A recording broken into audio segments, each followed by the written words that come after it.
song cold open whenever Rob walks in.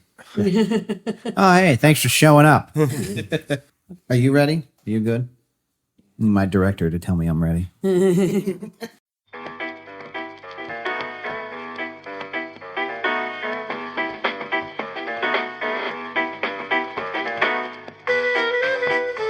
You're listening to Those Dram Yinzers with your hosts, John and Zack.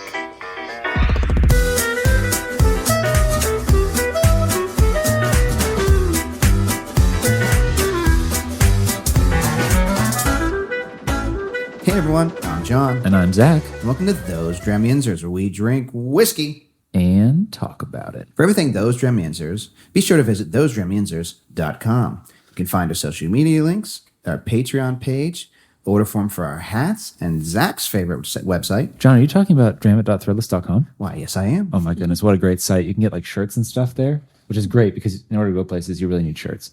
Shirts and stuff. Yeah. So, if you want to wear shirts, go places, and put our kids through college, That'd be nice. yeah, go ahead and shop it. Yeah. Dramit.threadless.com.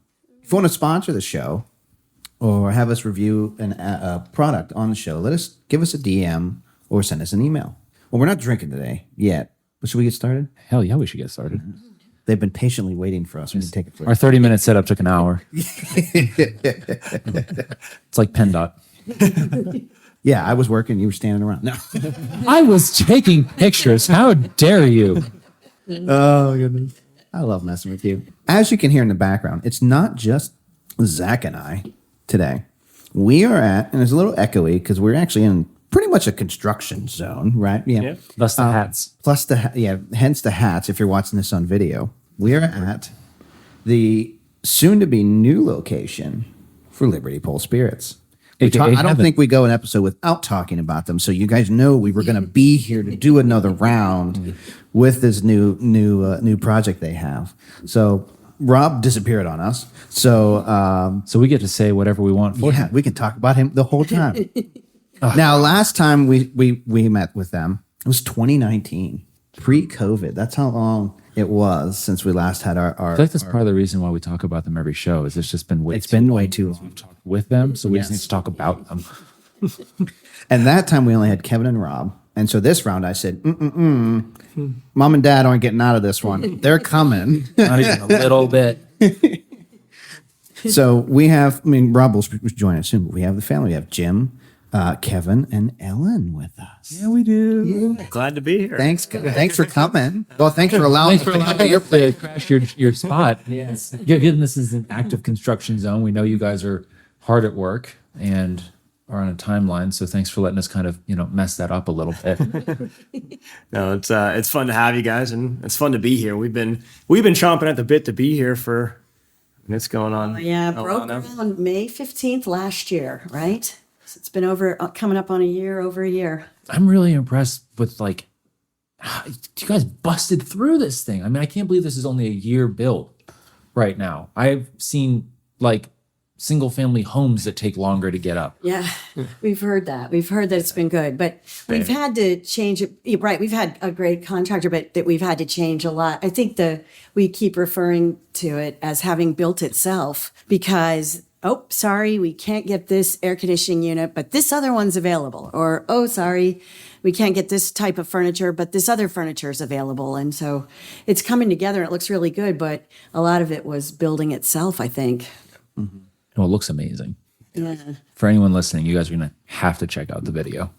So we're talking about it. Your main location, original location is downtown Washington. But for our listeners, where is the new place located? Where are we currently at? We are about 5 miles away from our original location. We are just off of Racetrack Road in North Strabane, Washington County, literally a mile off of 79. Couple miles off Interstate 70, so very accessible location, right down from the Meadows Casino, which is now the Hollywood Casino, across street from Tanger Outlet. So really a kind of a busy corridor. So it's easy to get to, and there's a lot of other things to do if you come to visit us. So what's different now? So it's been 2019 was when we first talked, right? And at that point, you were just starting to fully fill, like only filling your 53 at that point. So what's different than now than what was going on then? I think the cool thing is really not much. We do whiskey and we try to make really good whiskey. I think from even the first days, it's all we do. So yeah, that 19 would have been starting to fill the full size barrels up from, we started in the 5-gallon barrels. Yep. Hit every size barrel in between and just started trying to do more and more of what we love of whiskey. And so we're bottling exclusively the 53-gallon barrels. We have been for quite some time. We're really proud of the whiskey right now. I think everyone's very happy with how the whiskey tastes, and yeah, we're excited. Not much different, just older, I guess. A lot of single barrel program offerings have come out since then too, especially once you moved into the 53s, right? Yeah, A little easier to do those ones, huh? for sure. Yeah, as we're besides being whiskey makers, we're also whiskey enthusiasts, and I think all of us really enjoy single barrels, and we enjoy the uniqueness and going to distilleries that offer single barrel programs, and that was something that always was high on our list, and we just kind of had to bide our time until our big barrels kind of reached that point where they truly were ready and unique. And, we have a pretty high bar for single barrels. We've got a lot of barrels in the pipeline, and we're excited. I mean, our goal is to always have at least one, probably more single barrels as distillery only releases in our new place. And you've had single barrels. It's not just been the rye or just been the bourbon. Like, you've had single barrels of almost every type of offering you have at this point. We call it the single barrel standard, around here, right? It's if a barrel downstairs, if it kind of meets that standard where, it could be either incredibly different, unique, like the pecan pie barrel that tasted and very much off profile from the standard rye, right? So it could be like that, or it could just be a really good example of the core, spirit, if it's rye or bourbon or peated, and if it meets that level and tastes pretty good, either barrel proof, and sometimes we'll add a little bit of water. Oftentimes it's pretty close to barrel proof. Yeah, and it. Can I tell them about the keys and see if they have an opinion? Definitely. So you remember the ghost barrel. You remember the story of how the ghost came and drank some of the whiskey, and it was really good. And it always seems like whatever. Hey, Rob. Hi. I'm telling the ghost story again. But whatever barrel we put in that spot always seems to age perfectly, and we've never really been able to find the science behind it. And so we've had a lot of psychics that have come in, and they've gone downstairs and they give us all their opinion of, they feel the ghost. We had a Buddhist monk down there with some equipment one day, catching vibrations, and he suggested, if you want to take this, he said, this is a good, whatever it is, it's a good feeling. It's a joyful spirit down here that's enjoying drinking out of the barrel in that location. And he said, why don't you set some old keys down here? And then you can take the old keys with you to the new barrel house, and then hopefully the whiskey will age the same as it is where we are now. We're confident it's going to be way better because, it's full of air and everything, but still I don't want to, take any chances. So I've got the keys laying down there by the ghost spot. And last week at the family meeting, Kevin said to me, Mom, why are you taking keys of a ghost who drinks our whiskey? Just leave the keys here, Mom. So, Yeah. Did you think to call the Ghostbusters? no, I did not think to call the Ghostbusters. You want to keep the ghost, right? I mean, you don't want to scare it away. Well, they transport as well. It's one of the services they offer. They catch and release. So last time we talked about getting Liberty Pulse started and the process that went into that. So talk to us about the process that went into deciding, I mean, even the decision process of we gotta go bigger. Pretty much right after we bought the 600-gallon still and realized we were running out of space to store barrels. Well, especially when you went from up to 53s, no more 30s. They take a little bit more room on. Yeah. Who wants to tell that one? Rob hasn't talked. Yeah. You tell Rob. The answer to this question. This is not the right one for me. Rob's like, I'm only here so I don't get fined.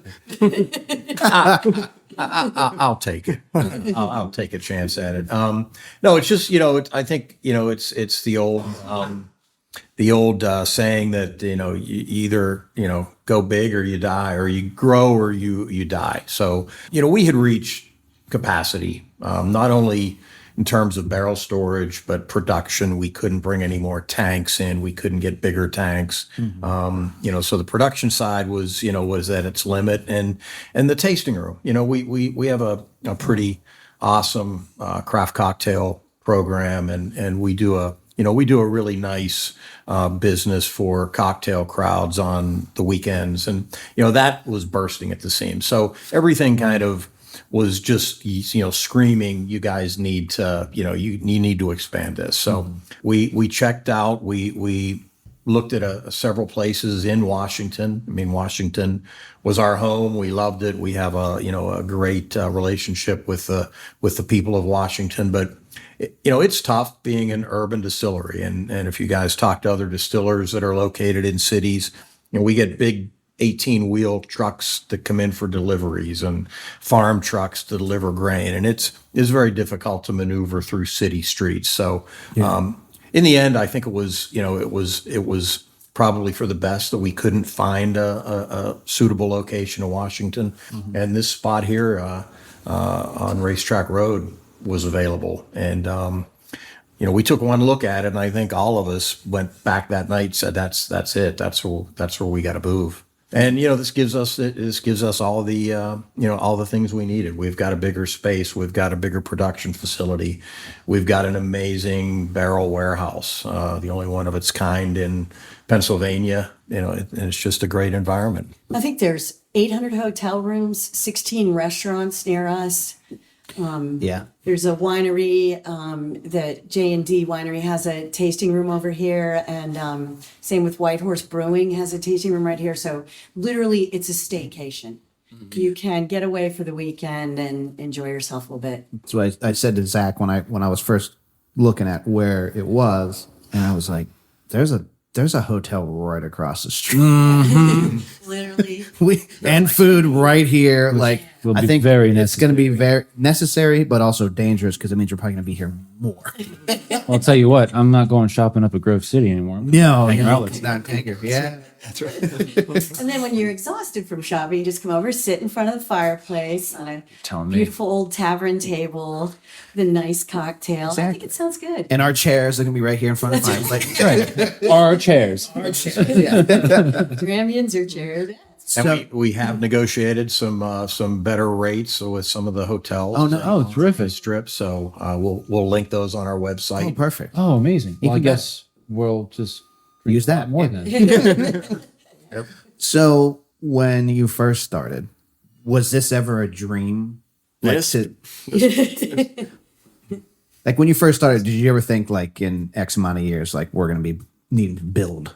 No, I think we're all in incredible shock. You can tell by No answer to Done silent. no answer.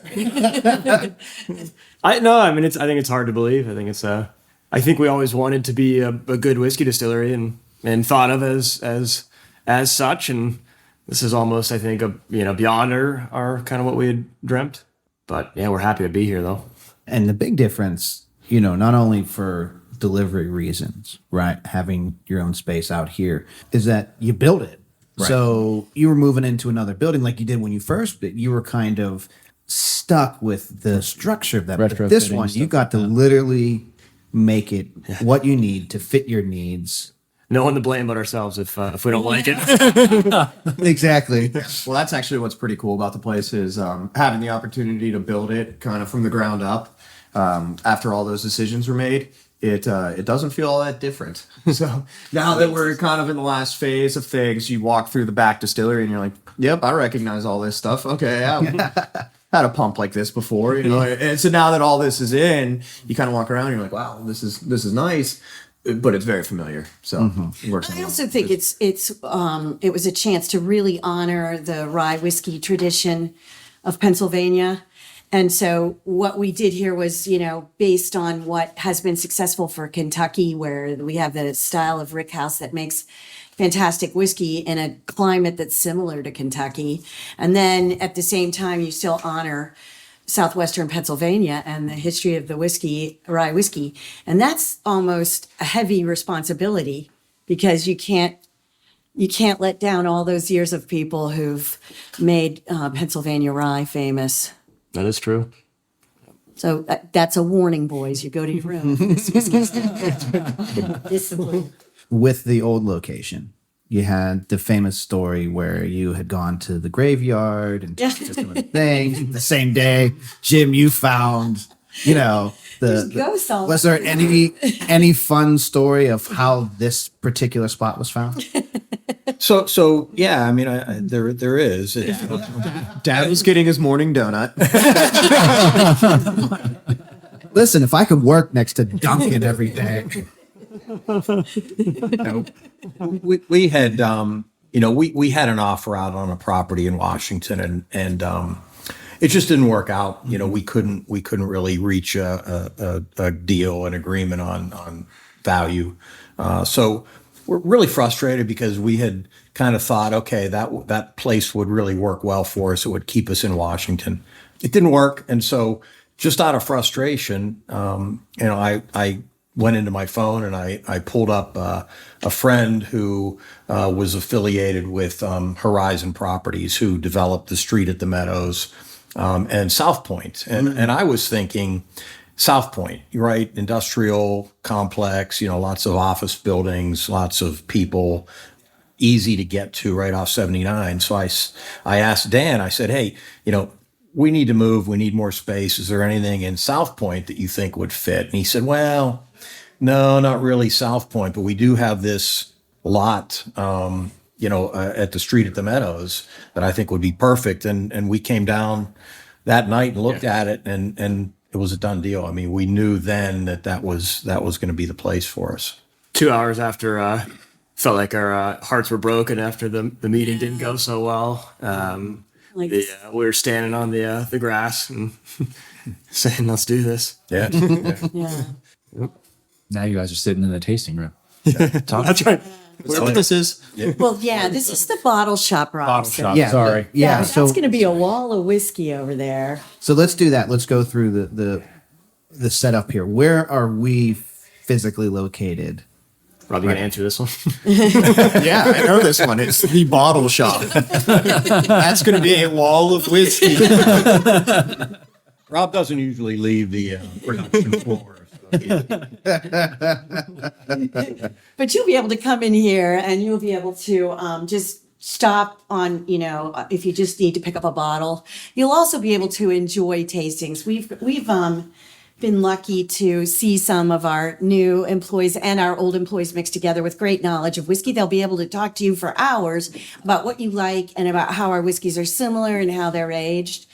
Where you're sitting right there, you're sitting in front of a fireplace with there'll be two wingback chairs there. And over the mantle, there'll be a TV with that video of how Liberty Pole got started on a awesome. reel.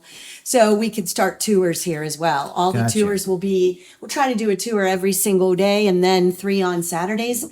And it's just a big giant circle. You'll walk out of here to the left. There'll be a little cigar smoking area. We have Liberty Pole cigars coming in that were developed and blended just for us with our little label on them.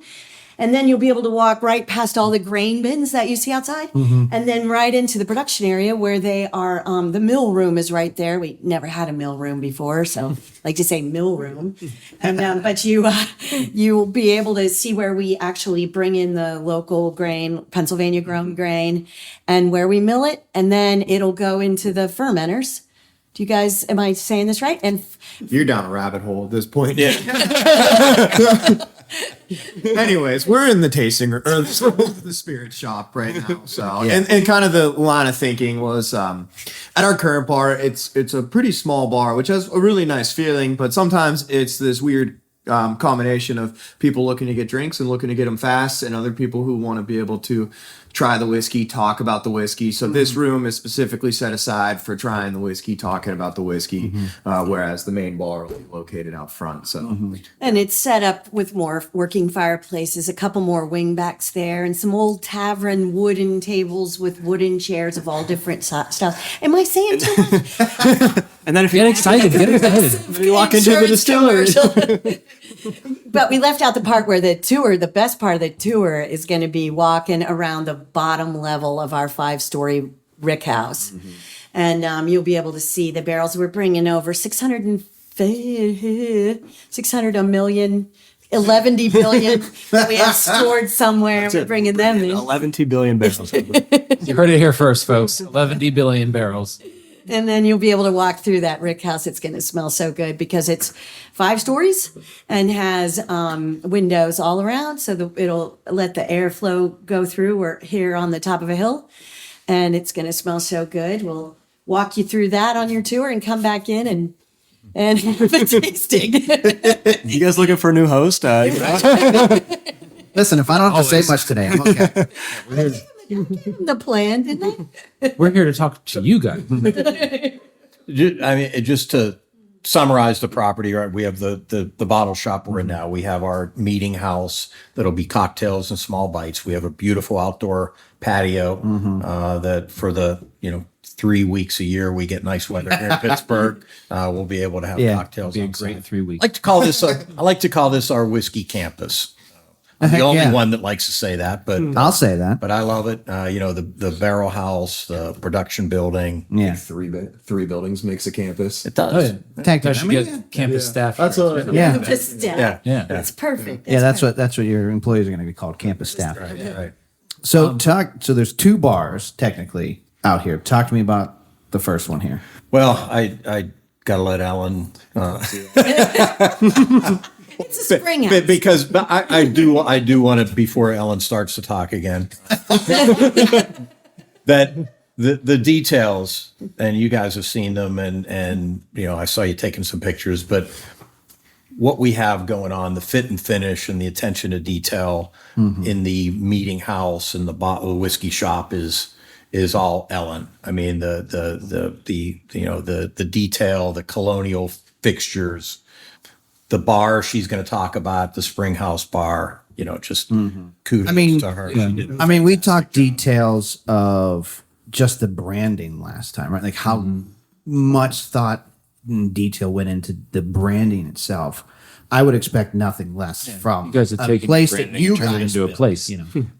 Yeah, can you talk when you're talking about the bars and everything? Can you tell us also about just how, because everything in here was inspired in some way, shape, or form by the Whiskey Rebellion, that era. Yeah, the outside of our place is built to look like the Oliver Miller homestead, the David Bradford home. There's a lot of great museums in Washington County that reflect the time. So we wanted to again honor what happened here, and so everything is based pretty much on that. The idea behind the Springhouse bar is that you'll be able to come in and sit down at your table, and then you can either go up to the bar and talk to the bartender. We will also have small plates. You'll be able to order on tavern style plates. You'll be able to order small bites to go with your cocktails. But whenever we've done the Bourbon Trail in Kentucky, you've always felt like the places that you like the most have the good whiskey paired with the good experience. And so for us, it's been trying to make sure that experience matched the beauty and quality of the natural grains that we're getting and the way that the pot stills are distilling and the way the barrel house is aging. So if you're going to have a good whiskey that we've worked a long time to make, I wanted it to be in a place that you really thoroughly felt comfortable. And 1794 just is a comfortable time. I mean, I guess it's a little safer from wild animals, but but we tried to base it on what what is already around here. You can go to a lot of museums and see places like this as well. So we just went with that. The Spring House. The other one I'm hoping is the Cage Bar.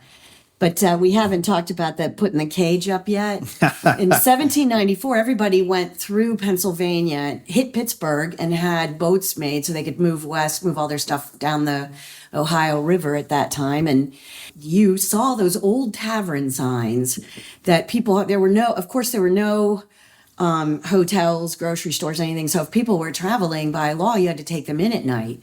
So you often see those big signs hanging up on the wall to, only limit 5 people to a bed, no dogs in the kitchen, boots off upon entry. That's because people were going in and out of people's homes in Pittsburgh constantly. And you'd go to bed at night and a wagon would arrive, get out, and help themselves to your whiskey.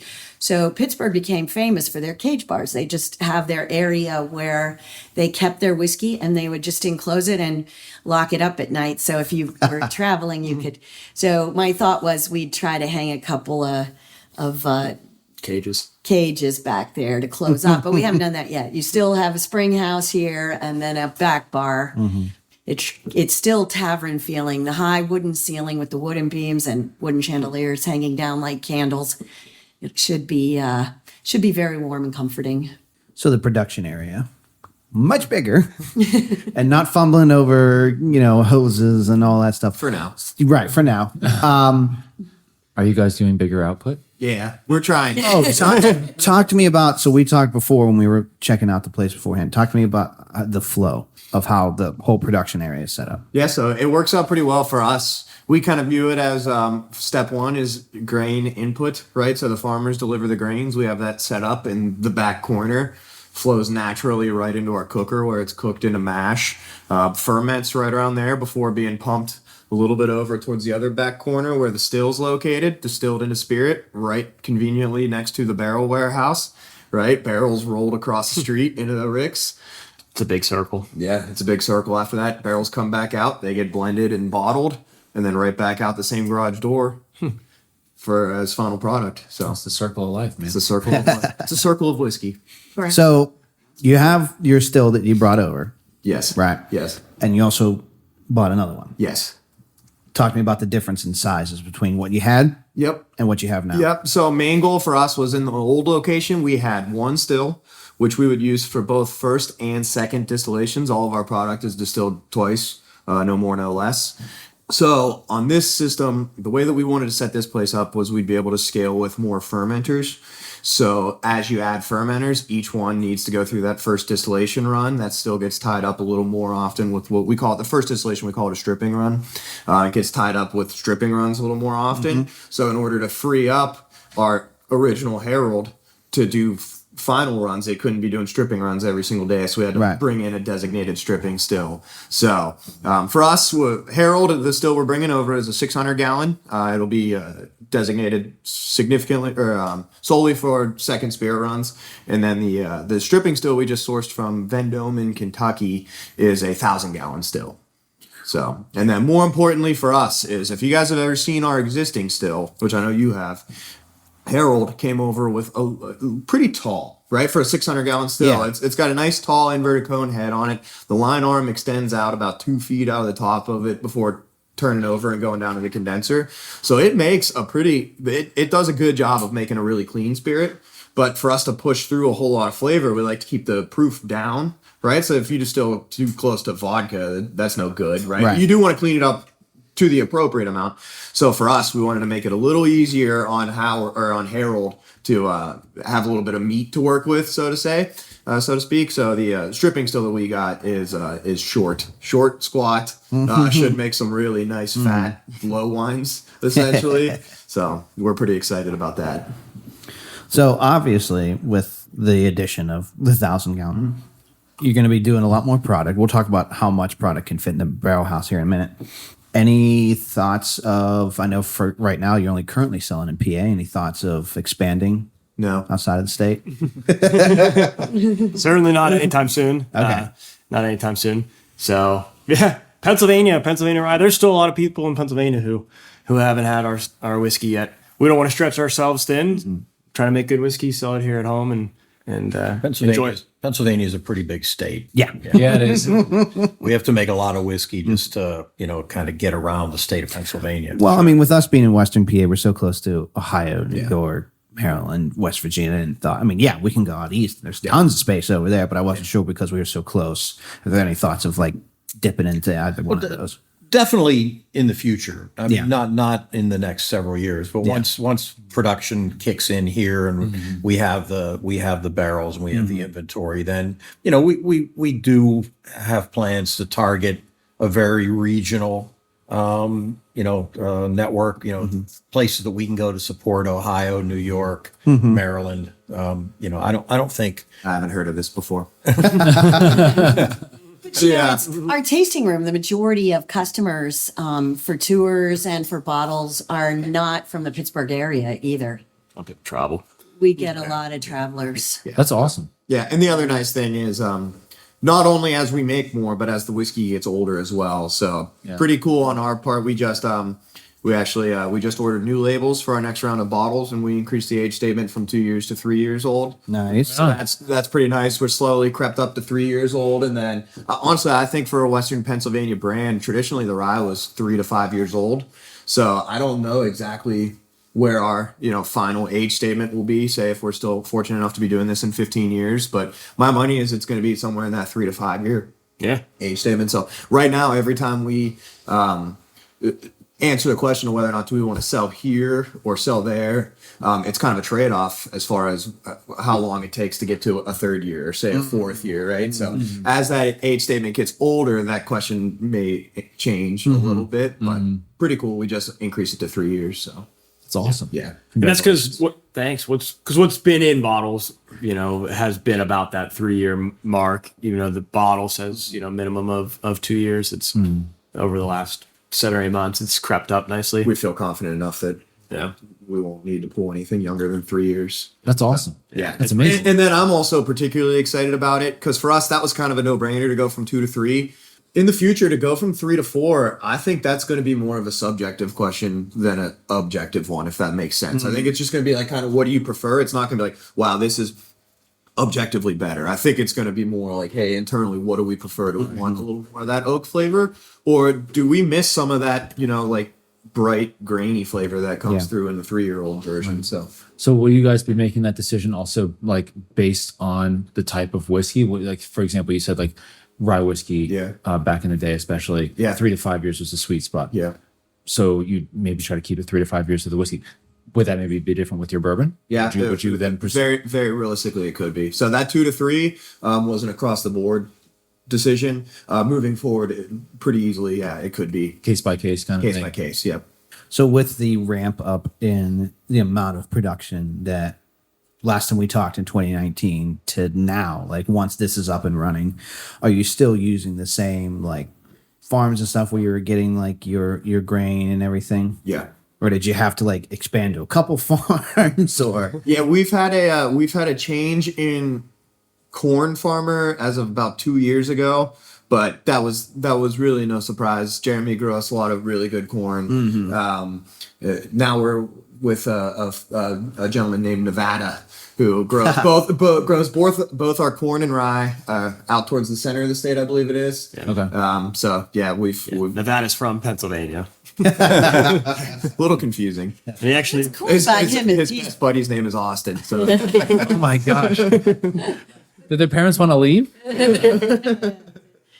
he's like you guys' age, so like he'll be farming for a long time. Yeah. That's a great, reliable source. That's awesome. Yeah, You guys will be in Yep, business. yep. He grows all our Bloody Butcher corn and all our Pennsylvania rye, so brings it out whenever we need it.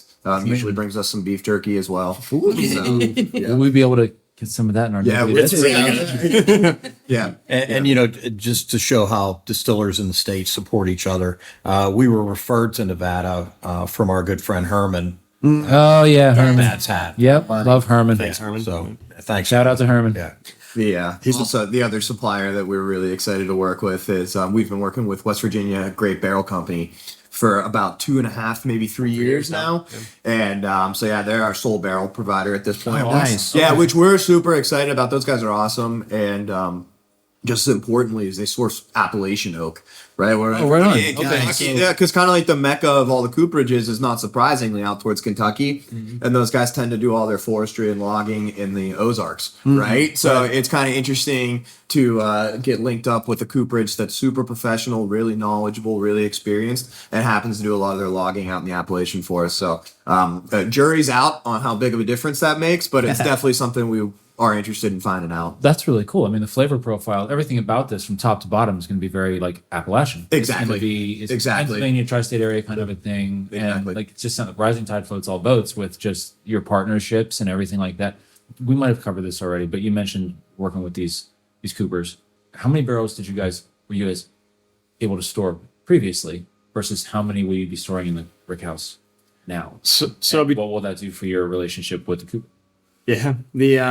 So at the old place, we had 2 locations where we were storing the whiskey barrels, and we're going to be bringing over about 650, I believe, and we're bursting at the seams there. So that was a little bit over capacity probably at the old place, and so this barrel warehouse is capable of holding 3,600 barrels. Oh, yes, so please.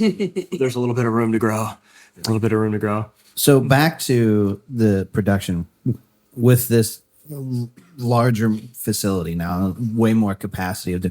Are you worried about, like, is there any sort of like, not concern, but just extra thought process in the end result? Like, I know, like we talked before, like when you go from like smaller barrels to bigger barrels, you got to have to kind of play with it a little bit to make sure it's still, is there any extra thought process in moving from what you were producing, like the amount you were producing there to here? Or is it just like pretty much like 1-to-1? You know what's funny? The first thing we did actually after we got onto the property and we're interested in it, we went to the apartment complex next door and got a water sample, and compared it to our water sample back at in Washington. Now they're from the same source, and so the test came back very similar, but it is new piping compared to old Washington piping. So there is some thought of subtle changes, but we think we feel pretty confident. The makeup of the water is pretty darn similar. Gotcha. And that was another big reason for wanting to bring over Harold as well. So we'll have the same yeast source, we'll have the same grain supplier, same water source, new place. We'll swab the distillery back on Maiden Street, and there's a lot of natural bacteria and yeast in the air, and we'll try to cultivate some of those and bring them over to here as well. So I think overall we've tried to consider, every possible difference that could change from location to location. And then I think really one of the biggest ones is having gone through that first expansion, how the stills run. We learned so much in the first still growth and what to look for, and feel pretty confident. And I think our break-in period for this setup is going to be a lot faster than our break-in period for when we went to Big Harold. I think the biggest thing we'll have to watch out for over the next couple of years, as far as mashing and running the stills, like Kev said, don't see too much potential for drastic change there. The one thing we'll be interested to see is the rick house aging environment versus our previous kind of basement. And jury's out to kind of how our opinions on that in the 3 years down the line. I'm super excited for it. I think it'll be interesting. On the blending table, we always kind of appreciate having differences between barrels, right? That gives us a little bit better opportunity to blend to consistency. And I think it'll give us some really awesome single barrels, that's for sure. So that's perfectly into my next question, moving into the rick house. Yeah. Before we discussed what your definition of Monongahela rye was. And in that talk, you talked about having like this cement, like brick house, basically. This isn't that. Yep. So We broke tradition on that. yes, We love airflow. Every single one of our favorite, if you were to ask us to pick our 10 favorite barrels we've ever done, every single one of them was highly oxidized, highly esterified whiskey, right? Getting the oak in there to us is one of the more boring parts. I love oak flavor as much as anybody, but for us, these pot stills, they make big, fat, oily whiskeys. And so we're finding that we really prefer a lot of oxidation in these barrels as they age. So whenever it came time to picking this aging environment, it was an absolute no-brainer. Put an above-ground rick house in, get windows in them, keep it open, make sure they're stored horizontally, not vertically. trying to get all that air on. Will you guys keep the windows open year round? Yeah, jury's apple probably. Yeah. It was so cool. The first time we went up to the 5th floor, when they got it done, Kevin and I were standing side by side, and he goes, "Open up one of these new windows, see how easy they open." We opened the window, and the breeze was just blowing through there, and the two of us looked at each other, the wind! And Kevin's going, "We're on a hill!" This is jackpot. It was such a great It's not feeling. good for angel share, but it's always tasted, at least for us, our favorite. So talk to me about how you ended up with that structure, like the thought process of like going with, nope, we're going to go with the way more traditional looking brick house. Like, I think every decision we make in production and in front of house too. It's based on code. No, Like every decision, it was the fire department. Robert's like, nobody can sue us from this interview. Everything is fine. only here so I don't get fined. Our decisions were based on laws, not on whiskey consumption. Yep. No, entirely taste, right? 100% taste decision. And, in our basement downstairs, we've had palletized barrels and we've had horizontal barrels. And like Rob said, the airflow, I mean, every single time it produces to us a whiskey that we enjoy more. And so, it was either between horizontal wood ricking or palletized, and you can go high with pallets. Yeah. And there's nothing wrong with it. A lot of people do whiskey that way, but when you think about it, when you stack barrels on pallets like that, you're packing them in tight. That airflow between barrels is so much less than it is horizontally with space in between each one. So for us, it was just kind of almost a no-brainer where, hey, make the investment because in the end of the day, it's 100% taste. I mean, when we walked through it earlier, I felt like I was back down in Kentucky or just on some of my tours. It was just like, you just look up and you're just like, yeah, this is what when I think brick house, this is what that looks It's like. like a whiskey cathedral. The guys that built that for us were from Bardstown, Kentucky, Busick Construction. They build pretty much every rick house for the big distilleries in Kentucky. And when they were here, they told us that this is the smallest 5-story rick house that they've ever built. 3,600 barrels. I mean, they We build thought that was huge. 40, 50,000, Yeah. 60,000 barrels. But what really kind of resonated with us is that, that 5th floor, those 5 floors are really important because each floor is its own kind of microclimate, its own temperature, its own humidity. And so when you factor in kind of in a smaller footprint, the average distance of any barrel to the nearest window is much smaller than in a 50, 60,000 barrel rick house. We think just in terms of, the aging environment, it's going to be, Maybe the best world class. I mean, it's going to be I phenomenal. mean, you said it's no other brick house in the state is like this, correct? Yep. Yeah. No other. They had to get to move their PE license to the state of Pennsylvania to be able to. So do you guys? I'm sorry, Rob. As an added bonus, the slight smell of Permane Brothers loft. Right. Through the windows. Yeah, the wind catches it right. Are we gonna have a Permane Brothers like whiskey? So what you're saying is we're gonna start having like a cap, egg, and cheese. coleslaw, If the wind hits I get the just fries, right. the French fries. coleslaw fry mix, kind of on the nose now. Put fries on everything. Why not your whiskey? 100%. So because of those, something that really stuck out to me that you just said, Jim, the microenvironments, and you guys talk about how that can affect the whiskey. Do you guys think that you'll be kind of circulating your barrels to see what type of whiskey ages best at a particular level within the rickhouse? The plan right now is to load everything completely randomly.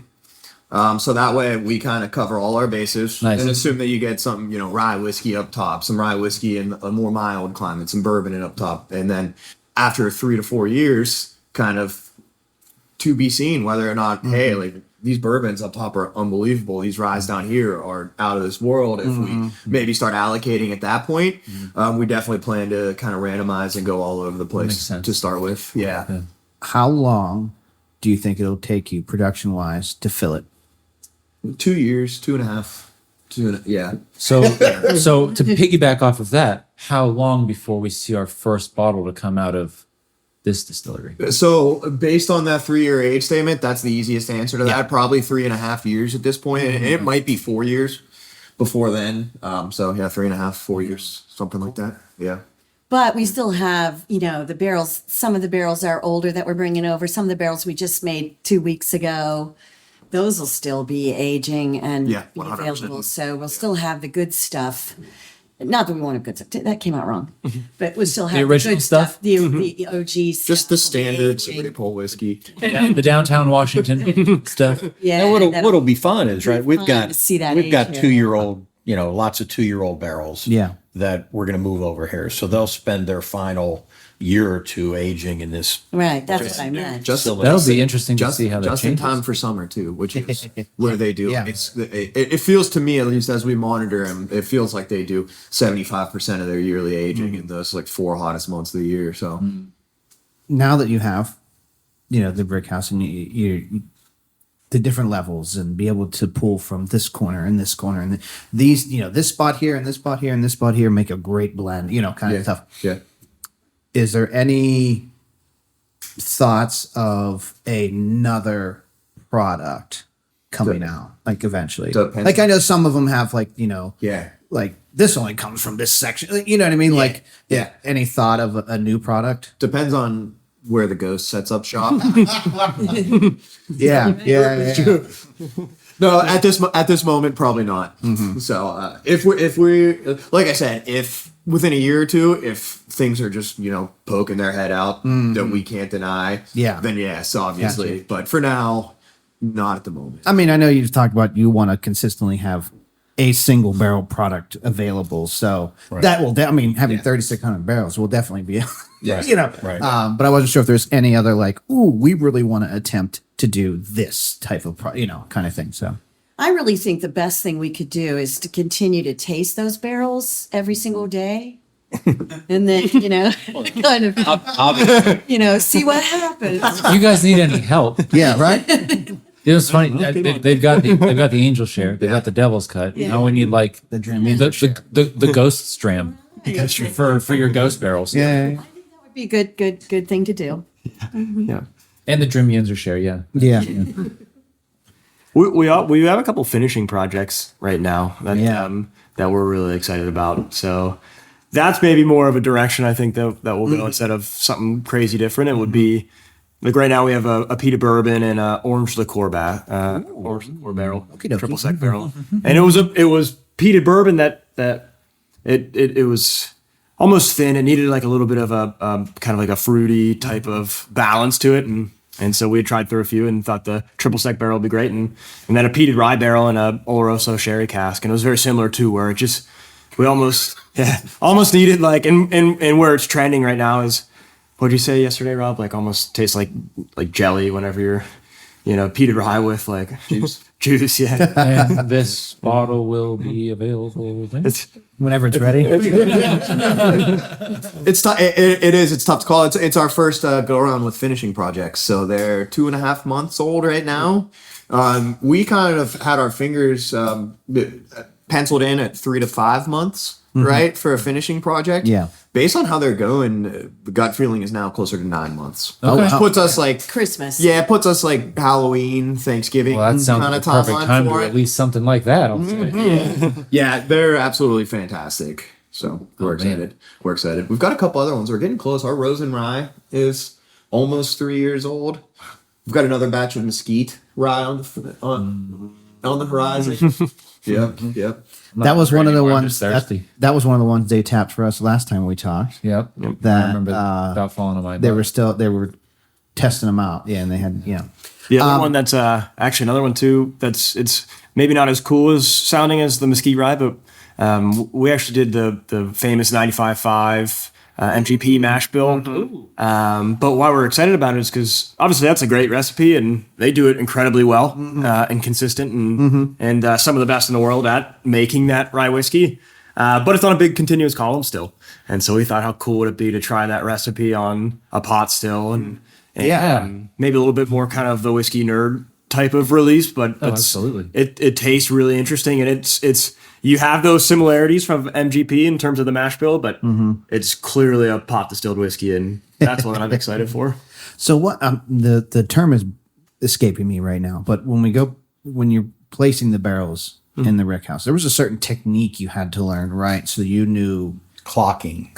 Thank you. You want to talk about? People probably have no idea what that is. So talk to us about what that is. Go ahead, Kev. So there's the entry port for the barrel is called the bung, right? That's the name. What? It's called the bung. The bung? Can you guess where? Can you guess where you put the bung? In the bung hole. That's correct. Right? That's what it is. It's also where you thief it from. That's true. And so that's made from poplar. It's a little bit less. Telling me you thief the bung hole? Yeah. Okay. Any other bung comments? Probably keep going. But you don't want that facing downwards. It's poplar. It's a little bit more susceptible to leaks. So you have to, when you roll the barrel onto the rick, it has to be virtually vertical up in the air, within a couple degrees. And so, and now you're 16 barrels deep, so you have a good 20 feet that you have to roll this barrel, and hopefully you're in the right place. So the job of the clocker is to start the barrel in the right position so that when you roll it to its position, that bung is right up. So Jeff, our guy Jeff, I don't think he slept for the last couple weeks. I've been practicing all night. Sneaks into the wake up. Why is this barrel empty? I don't know. Jeff actually might live in that barrel. It's the concrete chair. Just put him a hammock in the one corner. So what is the technique for getting them, and this might be a really ignorant question, getting them all the way up to the 5th level? So Jeff straps I on carry his him. back. That's Jim's workout for the day. Yeah.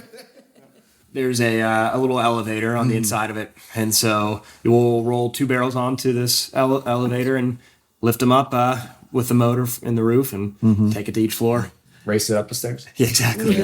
Donkey Kong style. No, we're going to be fit, man.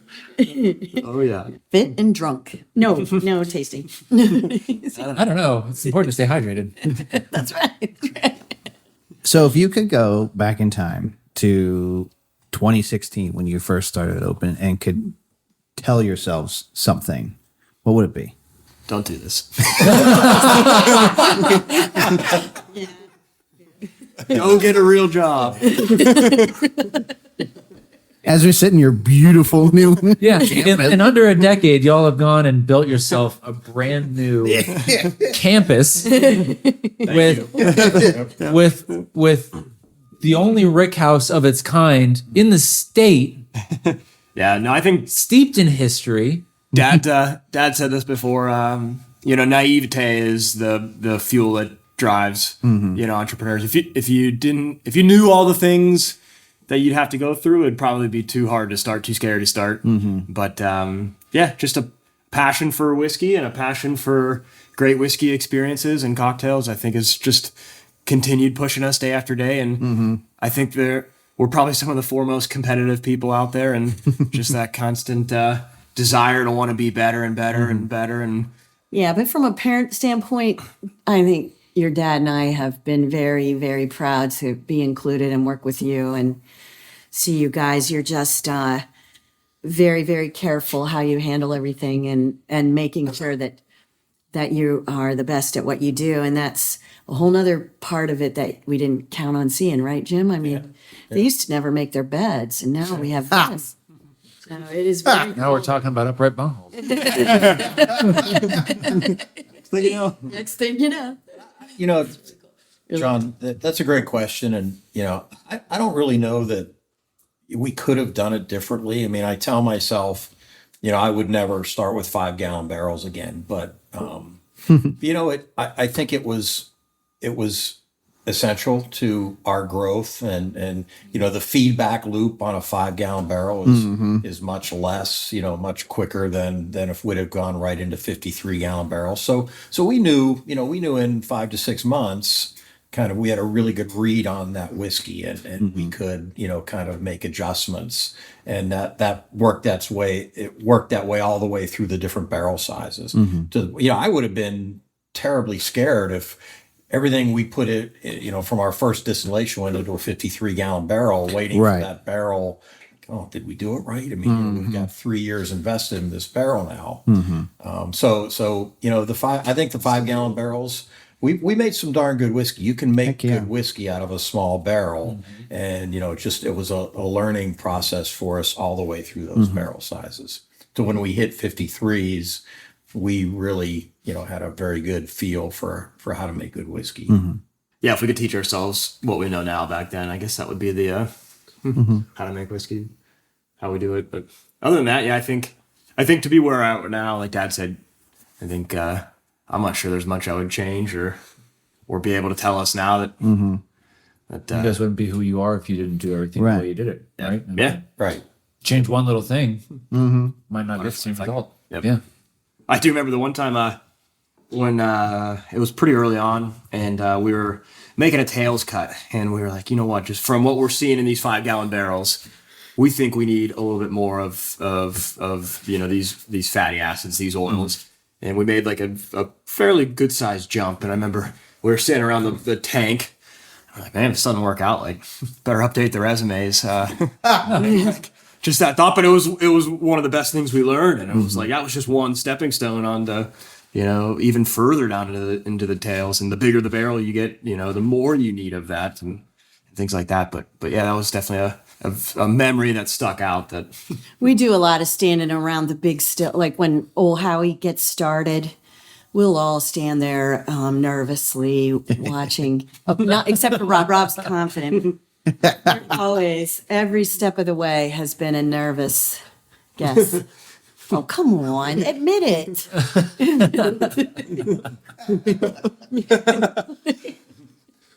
Piggybacking a little bit off of what you were saying, Ellen, just as parents watching your sons grow and everything.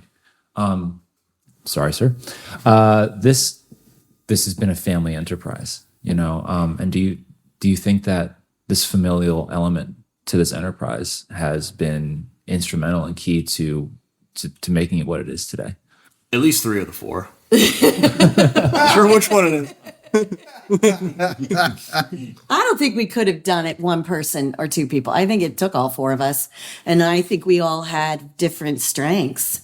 And so we were made to do this, I think. I mean, it sounds weird, doesn't it? But as Kevin said, we're competitive. So that forces each of the rest of us to be on top of our game. There's also love of and pride that I don't know if you'd get if you weren't a family. So there's a higher bar to cross over by making the best whiskey you possibly can, because it's a symbol and a representation of all of us.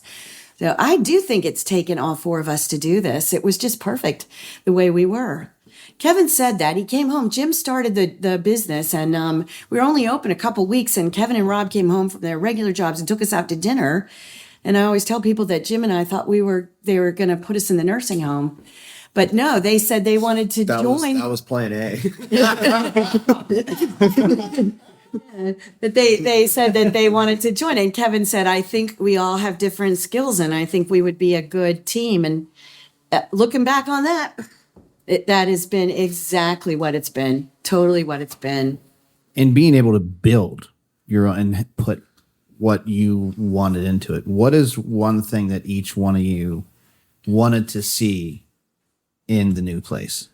I think when we hired our architect firm, we brought them into our original location and just kind of said, hey, look around.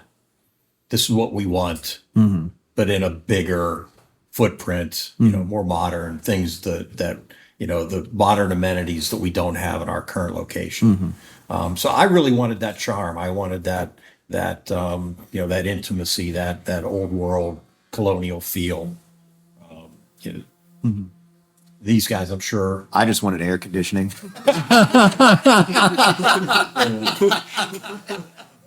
and I didn't get it. You're I don't know, you have those two big doors open. You're gonna get plenty of Kevin. I don't know if I can top that. Pudding. Pot stills. That was the main thing. Yeah. So we knew for a fact there was no way we were leaving those pot stills behind. So Yeah. it gets attractive to start to jump towards those continuous columns. As the fermenters get bigger, it's just more reliable. It's easier to run. It's easier to train to. It makes very, very consistent and very good product. But the more we ran these pot stills and the more we started monitoring these guys as they aged, we knew it was not an option. We were sticking with them. So Well, it's the essence of what you are too, and what your taste is. So if you switch that, I mean, it's not like it's not like you're going from a 600 to 1,000. Yeah. Like you're changing completely, and that could have very big effects on the Pot still taste. definitely. I mean, you can taste the Liberty Pole whiskey. You know it's a Liberty Pole whiskey. Hell yeah. Yep. When you don't have to have the bottle in front of you. Yep. Take a sip. Doesn't matter if it's a bourbon or the rye or what have you. It really, really preserves that grain flavor, Yeah. which we absolutely love. In smaller barrels and at younger age statements, I think sometimes that pot grain tends to get confused for youthfulness at times. The older it gets, the more we love it. And it doesn't, not that it, I don't care if it gets confused for youthfulness, or maybe it's just as it gets older, like that's what you're actually looking for. But yeah, we knew we weren't changing for a minute. And there's not many pot stills bigger than the 1,000-gallon one we have out there. There's definitely a chunk, but not many of them. And it's not because we're a big distillery. We're not. It's because nobody puts them in. Right? Yeah. They're more expensive to run. They take longer. You can't turn them over quite as quickly. Yeah. But yeah, for us, we knew we weren't looking. So that's really what I wanted to see was pot stills. I think, I guess for me, probably was the barrel rakes we were talking about. Yeah. I think that was pretty important. Yeah. I think that was pretty important. And Dad's answer, right? Well, Yeah. I think I've been driven by a vision of it Kev wanted being to spot finished. his spreadsheets. He's going to sit up. The vision of the end of it, because I just love the barrel reactions to our whiskey and how it comes out. And I think what's driven me through the whole process, the one thing I want to see is the four of us and our two wives. Your two wives, I mean. No, please. The six of us standing in the barrel house with a Glencairn and a good barrel, and we all go, dang, we did this. We did. That's what's keeping me going. It's actually against protocol. You're not allowed to drink in the warehouse. Oh. Now you tell me. I quit. I'm out. She's done. per the fire department. Fire department doesn't have to be there. They're just telling me that because they know I drink all the time out of the barrels behind their back. Actually, there's going to be the key cards to get into doors. Some of the doors are Oh, no. not keyed. We're excited about that. No. There's a You're getting me a key card to the barrel house. So she's on to us, guys. Here's the family aspect coming out right now. Mom, you locked out. Key card to the So I know it's not open yet and it's not done, but if you guys had to say what's your favorite part or what you're most excited for, what's left the biggest impression on you guys since you've been here these last couple hours? Want to go first? Or are you going to think for a minute? You could say pot stills. You could say barrel house. The Rick House is just no one has it around here. No one, and you brought a company from Kentucky to do it, and it's aesthetically it's amazing. You walk in and you're just like yes, but I think I'm super excited to drive up around the corner after you've opened, see the patio filled, see that room filled, so people in here, but I'm just excited to see people here. Because even though you're no longer downtown Washington, I don't think this move 5-10 minutes up the road is really going to affect you guys that much. If You're closer to my house. explode it. Yeah, you're closer to us, which is probably bad for our wallets, but Definitely bad for our wallets. what do you think? Or did I steal your No, you didn't. No. I couldn't decide. You started us off in the Rick House, and I was like, "This is a whiskey church," That's it, exactly. and church on campus, right? and then we came in here, and you started talking about the design decisions and the space and the inspiration behind it, and the excitement for me just built on itself. At no point was I like, oh, well, that's cool, but it's not that thing. It was just kind of, it was, I think my favorite thing about this is that this place is just so quintessentially you guys, just at a grander scale. That's my favorite thing about this place. It's everything that makes you guys you, whether it's building the first brick house of its kind in Pennsylvania, to integrating the history into the building, to giving a damn about quality control, even though you're ramping up production, and wanting to do pot stills instead of the easy thing, because pot stills is what makes you you, part of what makes you you. Mm-hmm. I can't pick out one thing because it's all just Liberty Pole. You scaled up, but you still stayed true to you. But I mean, did we talk about detail? I mean, God, we walked in to the meeting house and immediately hit with this beautiful blue that is all over the other location, and I just immediately went, yeah, this is yes. Kevin, I'm looking at your hat right now. Your hat is the colors of the building. I mean, even the crazy I can't match my clothes. I don't know how. the spring bar, right? Yeah. Did you notice the thing on the side they had? It's not fully done yet. Yeah. We were talking. Oh yeah, you were standing there too. Like having spring water come out of the spring house bar. Like it's amazing. It's amazing. I'm geeking out over here. I'm out. The fact that you were like, this is Pennsylvania granite on the countertops. I'm like, you guys are so committed to celebrating Pennsylvania's rich history to whiskey. Mm-hmm. And it's in every single corner of this building and that rick house and in every bottle you guys put out. It's just, it's awesome. I also love that we get the sander in the background. And it is an active construction zone, so people are going to have to deal with it. Those, you know what those sanders are? That to me says there's whiskey coming. That's right. Yeah. No, I'm It's just the thinking. promise of bottles. I'm just thinking of how much Tomas is going to cuss us out. We'll buy a bottle. We'll bring him here. We'll He's be got like, a couple weeks to work like, on this. first cocktails on us, buddy. But yeah, I don't know. My favorite thing is that it's still Liberty Pole. It's just we get more of it. Yeah.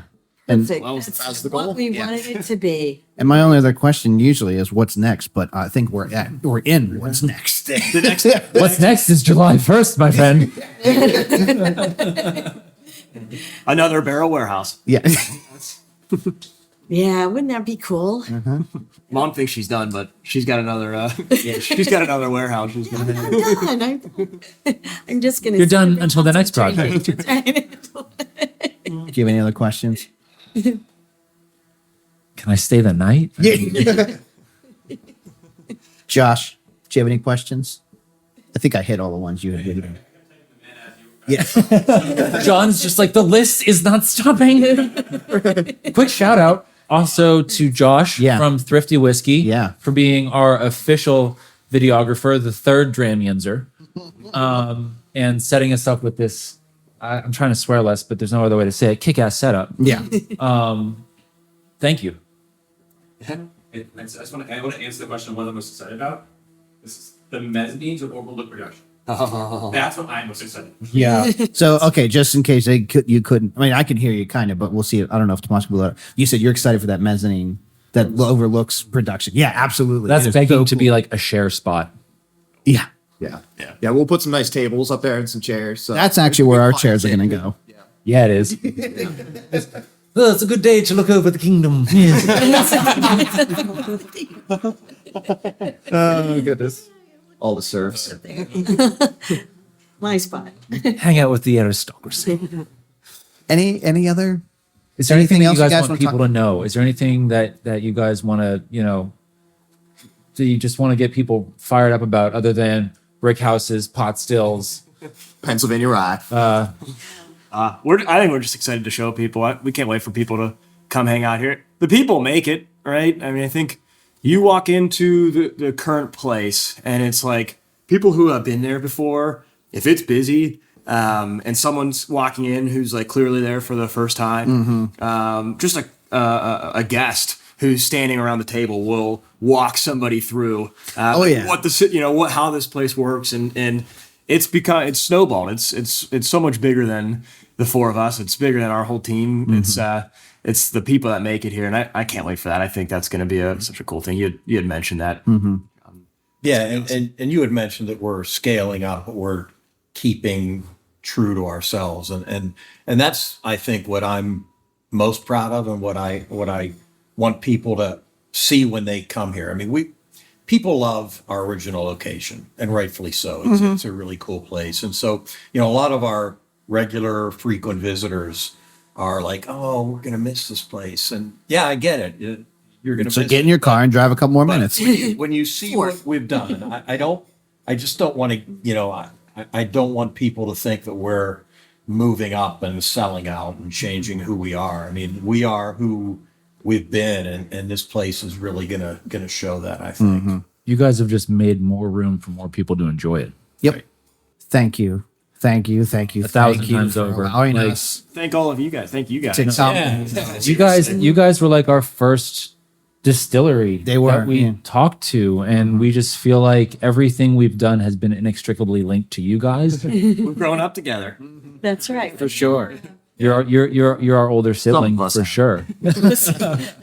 But But thank you for allowing us to come in on a work day, as we can hear the construction in the background. And, if you're watching the video, you see the hats and the fireplaces all still walled up. But Ellen's got another interview at 3. yeah, thank you. Thank you for taking time out of your day once again to allow us to come in here and have a Anytime. great conversation. Anytime. It's our pleasure. Thanks for taking vacation days to come in. Yeah, true. Of course. That's awesome. I've taken them for worse. We're appreciative. Thank you guys. Well, one other thing that I want to bring up, because when we did the whiskey episode with two of them before, we got to try something back then that wasn't out yet and was still being like shopped around within. And that was the spiced whiskey, the Mama Huff winter whiskey. I have been, Holiday whiskey. what? No, winter whiskey, because it extends. That's true. past the Just extend past the holiday. I have been waiting for this. I still have some of that batch that you guys let us try, Really? and I brought it with me so we could all, try it. We don't have to do it on the thing, but I brought it to let us all try it. So That's awesome. I have tears. High five. That is maybe the only bummer of today, is being on the construction site. Yeah. Not having Yeah. a bottle sitting on the table. yeah. do Oh, that we'll have plenty of those. Trust, those are definitely in our future. But the only thing I have left to say, Zachary, Josh, Huff family, cheers to you guys. John, Josh, Huff family. Cheers to you guys. John, And Huff family. cheers to you guys. Cheers to you guys. and cheers. Yeah.